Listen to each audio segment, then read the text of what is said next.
Oil prices slump more than 5% on hopes the tit-for-tat strikes between Israel and Iran might not escalate.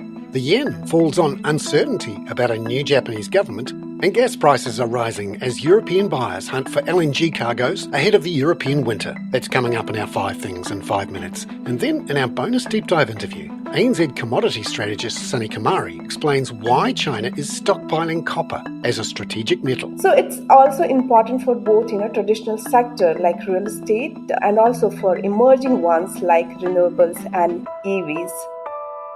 But first, in 5 and 5 with ANZ, oil prices fell more than 5.5% overnight after Israel's latest airstrikes on Iran appear not to have hit oil infrastructure or any nuclear facilities. Brent crude fell $4 a barrel to $71.50 US a barrel as fears of escalating conflict subsided. ANZ senior commodity strategist Daniel Hines says the lack of damage to oil facilities was welcome. But more importantly, I think Iran's response indicated that the escalation of this tit-for-tat sort of range of attacks between Israel and Iran may not continue, with the state not immediately vowing to respond and downplaying, I suppose, the effectiveness of those strikes. So the market took that as a bit of an easing in those supply risks, and we've seen a fairly sharp tumble as a consequence. US stocks rose around 0.5% overnight. US Treasury yields were up 2 to 6 basis points. The US dollar index was flat. As of 4 a.m. Sydney-Melbourne time, the Aussie dollar was down 0.28% at 65.84 US cents, and the Kiwi dollar was flat at 59.78 US cents. Number 2, the big mover in currency markets over the last 24 hours was the yen, which fell sharply against the US dollar in the wake of election results in Japan that have created real doubt about the future makeup of the government.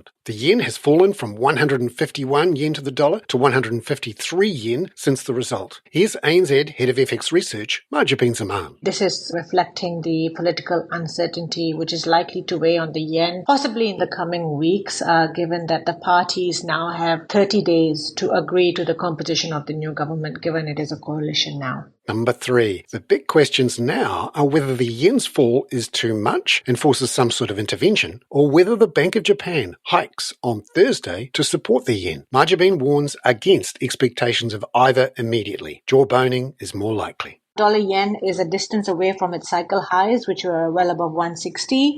I think there is still some way to go before actual intervention takes place. But we do consider that, if you remember back into the previous months, back into May especially, there was something that came out called the Kanda Rule. Now, the Kanda Rule really was their, previous finance minister in Japan who had indicated that a 10 yen move over a period of 1 month is pretty concerning. So you could argue we have seen that on the upside once again. So clearly, I think going forward, definitely looking to hear more or looking to see more verbal jawboning. Number 4, Marjabeen also thinks the Bank of Japan will hold off a supportive rate hike, which is possible at its meeting on Thursday. We don't think the Bank of Japan is going to move at least until the end of next year. And again, the growth dynamics will be very important. If growth seems to continue to struggle, then it's very hard to raise rates. Number 5, another big mover in markets in a surprising direction has been gas prices, which are rising as oil prices are falling. Daniel says there's increasing pressure on Europe to buy LNG cargoes in the absence of Russian supplies, and there's increasing risks to oil and gas infrastructure in Russia. Certainly Asia buyers are getting concerned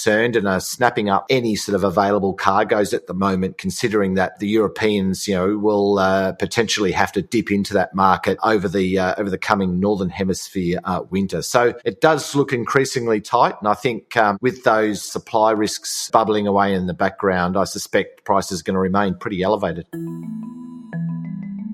Daniel Hines there. Now, in our bonus deep dive interview, ANZ commodity strategist Soni Kumari explains why China is stockpiling metals and some grains.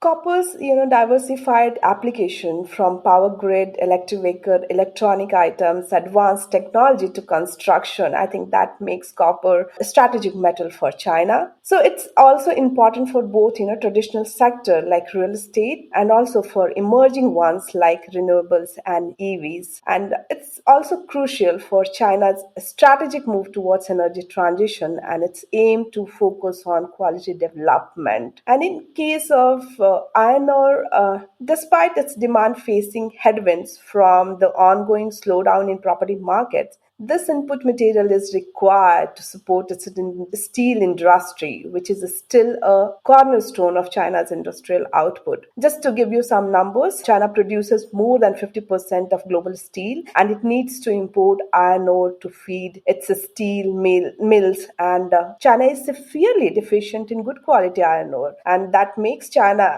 dependent on iron ore, and it's required to have the stocks of iron ore to support its steel industry. So could you talk more about what China is doing to stockpile copper and iron ore? Yes, so just to give you a fair bit of idea on imports, as import growth and underlying demand growth both are diverging across metals and iron ore. So it is very clear that stockpiling is underway. For example, commodity imports grew 16% in 2023 and 5% so far this year, which is well ahead of underlying commodities demand. Imports for copper have grown by 4% year to date against demand of less than 2%. And in case of bauxite, imports grew 12% last year and is still continuing to grow at the same rate this year. In case of nickel, imports grew 22% last year, and that's why we are seeing a kind of slowdown in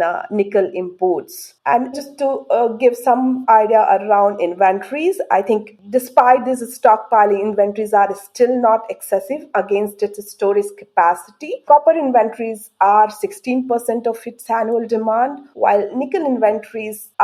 visible nickel inventories I'm talking about, it's falling, and that's why we expect that China will import more nickel to replenish its visible inventories. So that's for the metals. What are we seeing with stockpiling and reserves for the grains, corn, wheat, rice, soybean? Yes, the case in grain, it's a bit different here because China has got sufficient grain reserves. It holds inventories which are more than sufficient to meet its 50% of annual demand. So in this backdrop, I think China will be an opportunistic buyer, and it's trying to influence global grain prices. So how is the weather affecting China's inventories and its buying? This year it's going to be La Nina weather year, where global grain production is likely to be impacted, which is likely to keep grain prices well supported. So in this case, China imports could be slower than last year, and it can act like a balancing factor for the grain market. Soni Kumari there.